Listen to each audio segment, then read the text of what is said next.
Welcome to Baddie, a monthly podcast by For the Breast of Us, the first breast cancer community for all women of color, where we share real-life experiences, information, and education to help you live your best life after a breast cancer diagnosis.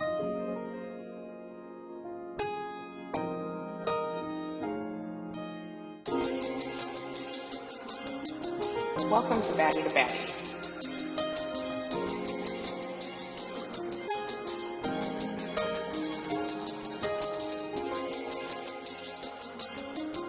Welcome to Baddie.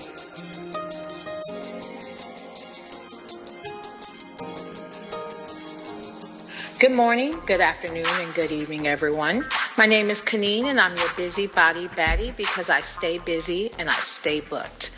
I am an OG Baddie Ambassador with For the Breast of Us. While I have lived all over, I'm currently residing in Atlanta, Georgia, but home will always be Grand Rapids, Michigan. I was diagnosed with stage 3 invasive ductal carcinoma, ER/PR positive, HER2 negative breast cancer in 2019 at the age of 39. Thanks for joining us. Now let's get to it. Hello, everyone. My name's Keneene, and I want to welcome you to the monthly Baddie Brief, a 30-minute segment from For the Breast of Us, providing education and highlighting organizations in the breast cancer community doing amazing work. For the month of March, For the Breast of Us is partnering with A Fresh Chapter to provide women of color diagnosed with breast cancer a chance to participate in the Empower Workshop Series. It's a series where baddies can discover new tools, resources, and support to help you balance both cancer and life.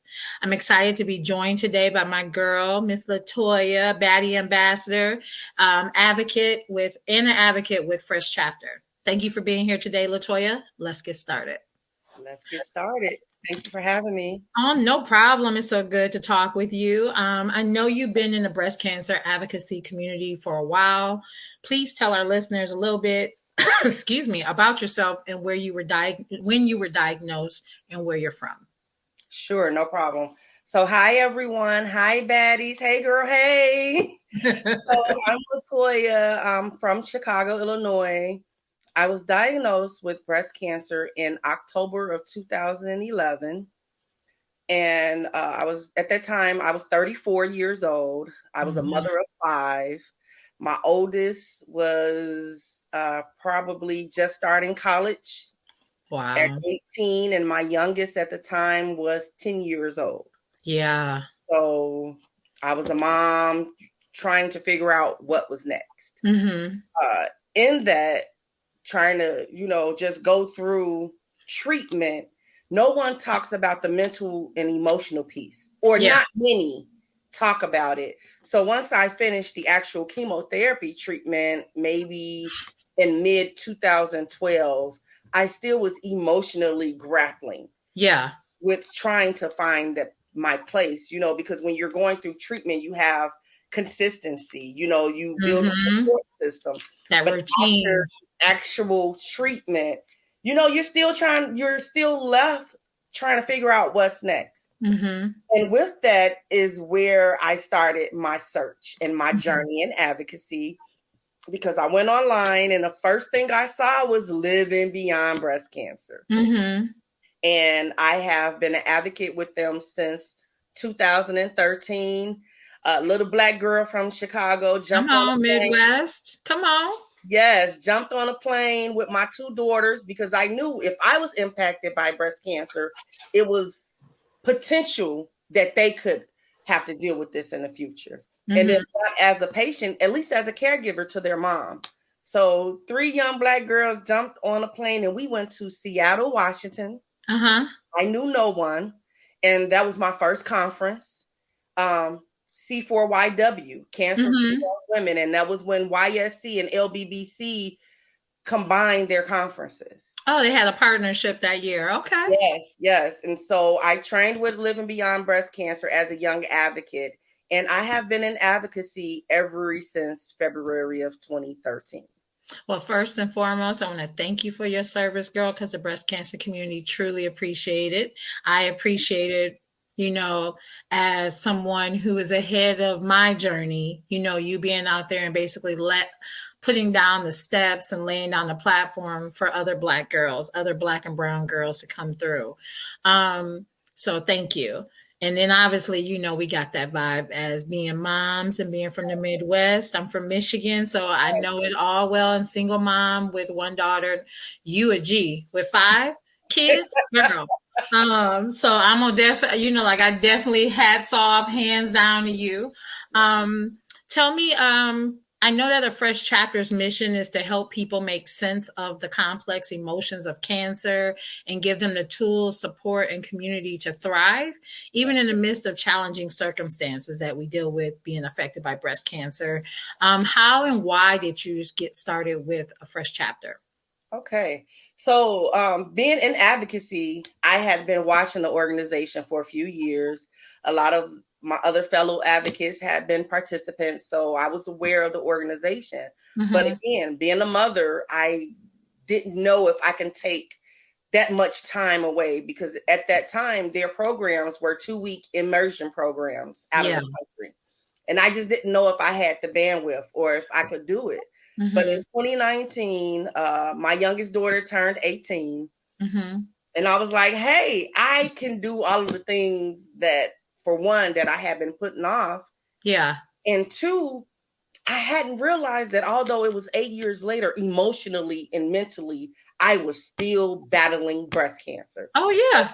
Most people think, oh, it's over. You know, you're a survivor. Move on with your life. But no one talks about the post-traumatic stress. No one talks about it, especially in communities of color. We don't. Yeah. I feel as if we don't take mental health seriously. There's so much stigma attached to it. So I decided, okay, well, let me apply for this organization, and I was selected, and that changed my life. You know, the 2 weeks that I spent in Peru with the Fresh Chapter opened my eyes not only to another part of the world that I hadn't even had on my bucket list to visit, but just post-traumatic growth. It was something new to me. It was a new conversation. So thinking about possibility, thinking about uncertainty and living life in contradiction, all of those things were things that I had been living for a lifetime. But for one, didn't have the words to put to those experiences. And two, did not have the tools that I needed to navigate through those experiences. And as a mother, if you don't have the tools, how can you pass down those tools for the little bitty humans that grow into big humans that you're responsible for? So, like I said, I participated in November of 2019 in the Peru Odyssey with a Fresh Chapter. And I can honestly say ever since then, I have participated in every single program that a Fresh Chapter has had. So much so that now I'm a facilitator with a Fresh Chapter, because not only am I facilitating it, but I do it transparently and I live it. Yeah. You speaking truth. You're giving real life stuff. Yes. I always talk about, I love how you brought up the cancer PTSD, or as I like to call them, the remnants of cancer that linger around you for years to follow after you ring that bell. Yeah. And like you said, most people think you're done once you ring that bell, and it's so much more. I feel like that's when the emotional stuff really comes about. Yeah. I know that a Fresh Chapter's Empowerment Workshop Series tagline says, because cancer changes everything, why do you feel it's important for Black and brown women thrivers to participate in the Empower Workshop Series that a Fresh Chapter provides? I think it's important for women of color to participate in these people of color generally, but of course women, because again, we go through, we're the cornerstone and the foundation of the families. And we have to be whole in order to create wholeness in our families. And the empowerment workshops are just an introduction to what a Fresh Chapter is all about. So if you're questioning, is this an organization that I want to be a part of, that's a great introduction. Yeah. And the reason why is because, again, as I've stated, we don't take mental health and emotional health as seriously as we should. And it's important for Black and Brown people to participate in these things because, for one, when you do participate, you don't want to be the only face that looks like yours in the crowd. Facts. So we need to be able to support one another. And again, if we get grounded in where we are as a people, as a family, as a community, as a nation, we can do better. But again, until we get where we need to be emotionally, we can't advance. A lot of us, we walk away from it, or I feel as if just as important as when you start your cancer treatment, you have an oncologist at the table. You have sometimes a surgical oncologist. What else did I have? A physical therapist, occupational therapist. Sometimes you have a plastic surgeon. Very rarely is there a therapist or a psychologist at the table. That is so true. And that needs to be a part of your team from the beginning, not at the end, but like you stated, after treatment ends. And I feel like it's when the smoke clears, when you start to settle down, because when you start your treatment, you're on go. You have a treatment plan and you're like, okay, what's next? It's kind of like a roadmap. But again, most times, nowhere is mental health in that roadmap. So now you have to kind of navigate that for yourself post-treatment. It should have been a part of the treatment plan to begin with. I completely agree. I say to any doctors that I have come in contact with during my journey that the same moment that they sat down and introduced me to the rest of my team, it should have been a mental health professional there. It should have been a nutritionist there. Yes. So that, and for all, but especially Black and Brown, because we are already grappling against a whole bunch of other, areas where there's disparities. Systemic issues where we already have disparities. And I say that to them, I'm like, because I get it. They're scientists and they're so focused on the medical, but this is part of the medical. The brain takes care of all of it. The mind, the heart, the soul take care of all of it. And if your head ain't right, it's just going to become a breeding ground for cancer or anything else to come back in because you haven't taken care of the soul.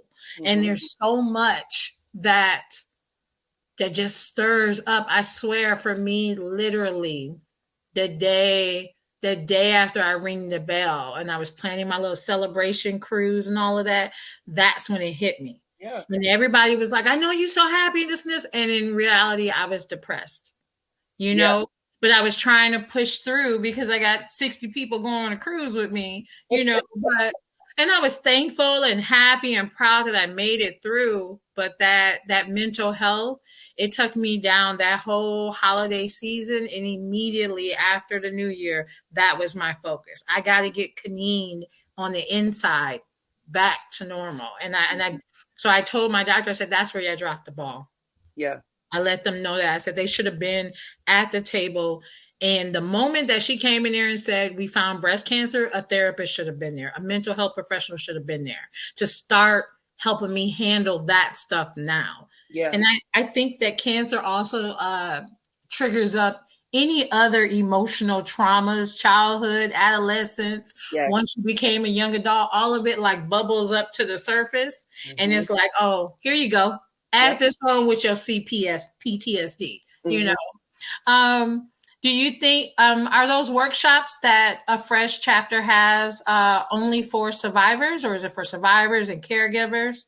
The workshops are for survivors, people who are still in treatment, as well as caregivers. Okay. If you've been impacted by cancer, you can still participate in the Empower workshops. That's awesome. And the fact that it's not just working on the person who was affected, but the family, the whole unit, the village. The village, yes, because we are a village, and we have to understand that a lot of the times, like I said, I've participated in so many of the Fresh Chapters programs, and it almost felt as if, am I the only one that sipped the Kool-Aid? Yeah. Am I the only person that looks like me on this Zoom call? Yeah. So, a fresh chapter, being with them when we were actually going out of the country and transitioning, watching the transition, and then becoming a part of the transition of going virtual has been phenomenal, because we have been able to impact so many more people virtually than we could have even imagined. I always talk to Terry, the CEO, and I tell her, Terry, we are going to impact 1 million people. And she's like, OMG, that's such a large number. And I said, well, if you impact the participant and they go back into their home and the people in their family sees the change in them. Yeah. And not that it's a special pill. You're not going to take the red pill or the blue pill, but just an internal impact.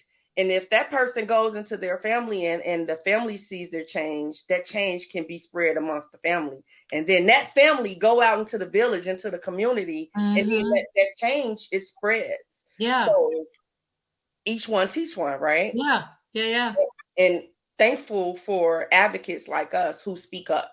We just don't, this was my experience. Darn. No, this was my experience. Something needs to change, because unfortunately there will be another sister or brother behind us that will have that same experience. So we need to make an impact now. I completely agree. I agree, and I walk that same walk with you, personally and professionally. I think that how you mentioned, like, word of mouth basically is the thing. I feel like resources save lives. Yes. The more resources that I found out about as I got deeper into the breast cancer community, talking to people, meeting people, going to events and joining groups and things like that, I learned that, one, I'm not alone. Two, there's a lot of people who look like me and are feeling like I feel. But also there are so many organizations that want to help, even those that don't quite know how to help us Black and brown people, because that's the positive part about Black and brown people being trendy right now. It opens so many more avenues, and you're learning out about other places, and you're bringing the table to their doorstep and saying, we want to sit here. We got something, that our people can also bring to the table, but also glean from them as well. I just really think the more resources that each and every one affected by cancer, specifically breast cancer, it just sets you up for success.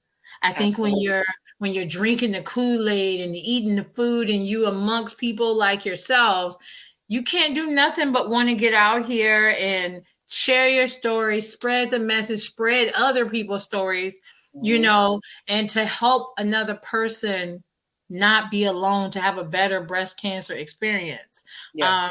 Like I know, and where I'm working for Living Beyond Breast Cancer, the people that I encounter and they tell me their stories, I'm just so thankful that they found out about us so that I can connect them with somebody like you, and you can tell them your story, and then you tell them about other resources. And here we are. It's just like a big explosion of resources coming from the inside out. And I sincerely believe that it saves lives. It truly saves lives. And I want to say again, thank you for doing that, because you're somebody who I feel like a giant whose back I'm standing on because of the steps and the doors you entered in for somebody like me. Because you talk about going to Peru in 2019. That's when I was diagnosed. Wow. You know what I'm saying? Yeah. And so you're literally I'm literally a reflection of all the hard work and all the things that you have said and done.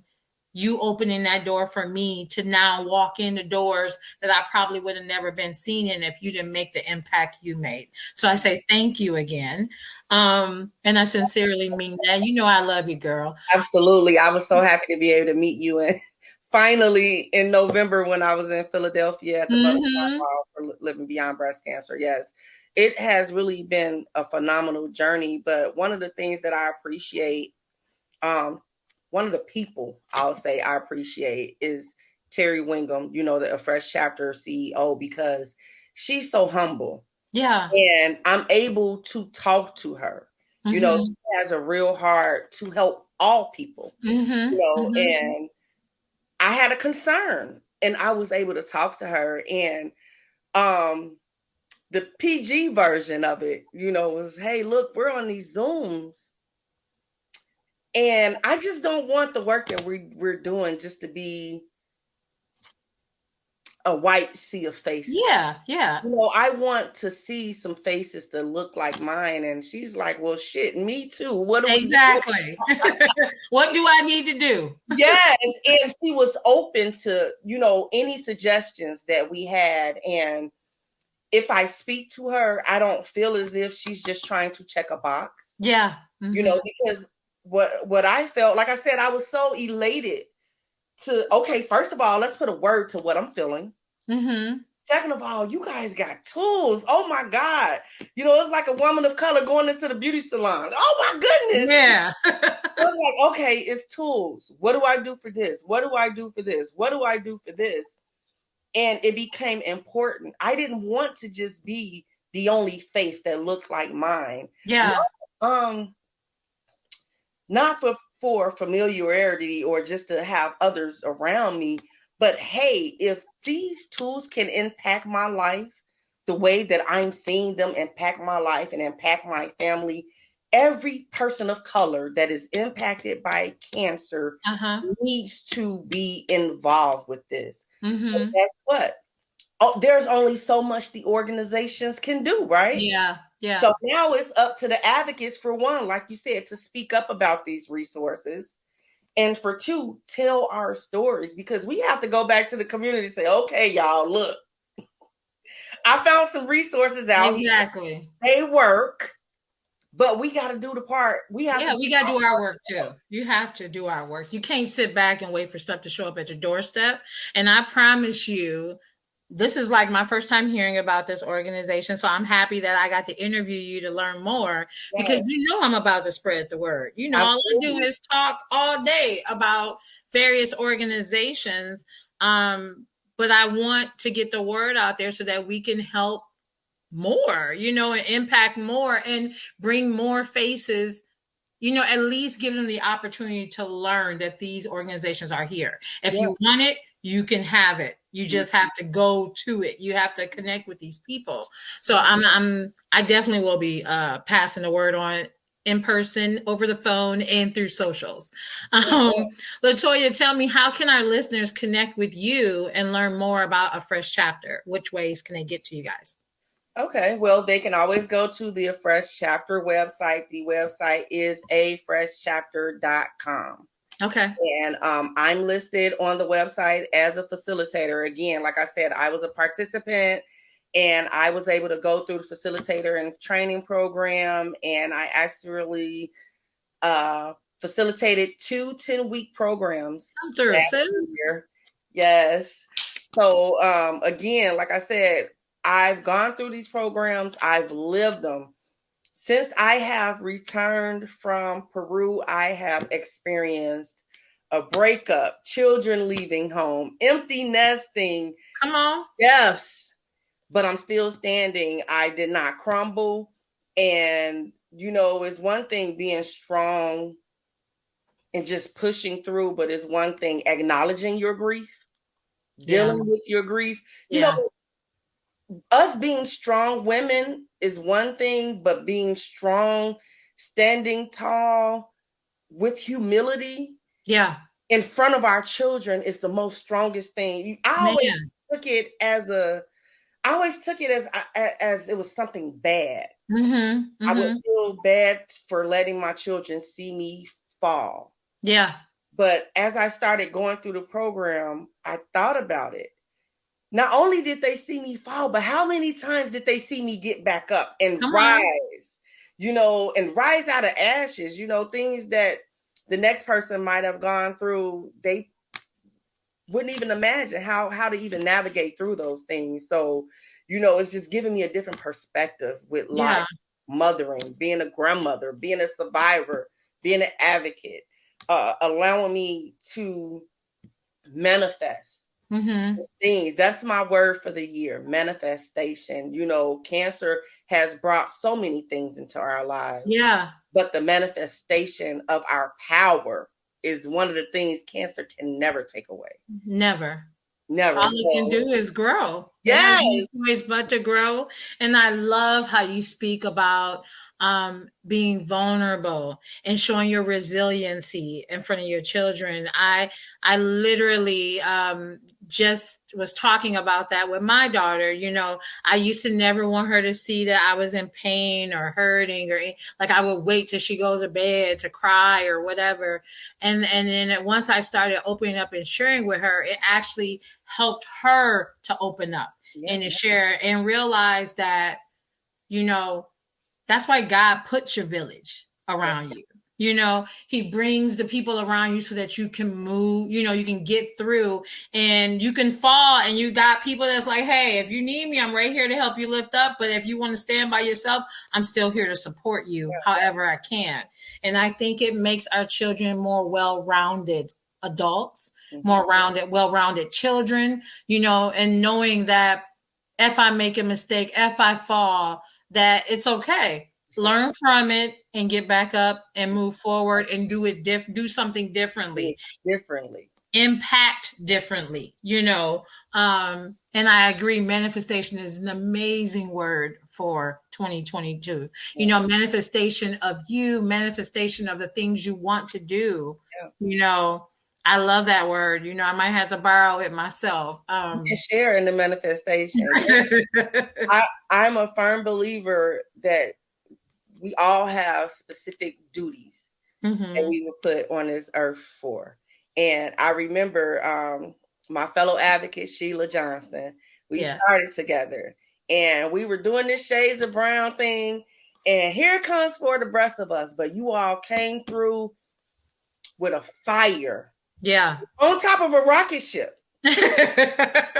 Every single thing we were thinking about, but you all had the keys and the spirit and the anointing to do it.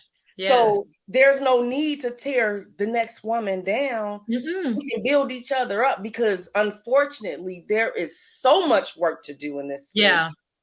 So much work for people of color, and we all have a place in this space. So there's no need to tear each other down. How can I help should be the only words. Congratulations, and how can I help? Exactly.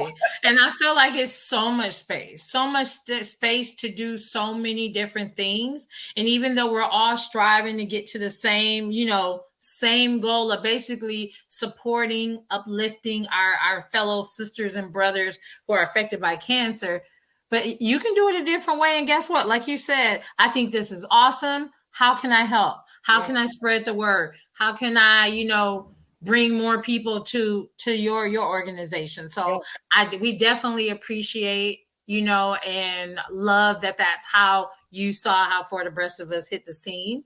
And we're so happy that, of course, you're part of For the Breast of Us. What's your ads on social, Latoya? So on social, let's see, Facebook, I am my name, first name, last name, Latoya Cauley. Twitter, I am Conquering Mom. Come on. And on Instagram, I am Pretty Broken 2. Okay. Spelled out or the number Pretty 2? _broken, the number 2. Okay. All right. So that's for, you know, all our listeners. If you want to link up with Latoya, and as well as, what's the fresh chapters A fresh chapter everywhere. Oh, even easier. Yeah, they can link up and get connected and see how we can help, you know, uplift this organization and get the word out as well. You know, because like you said, as people of color, we need that emotional impact.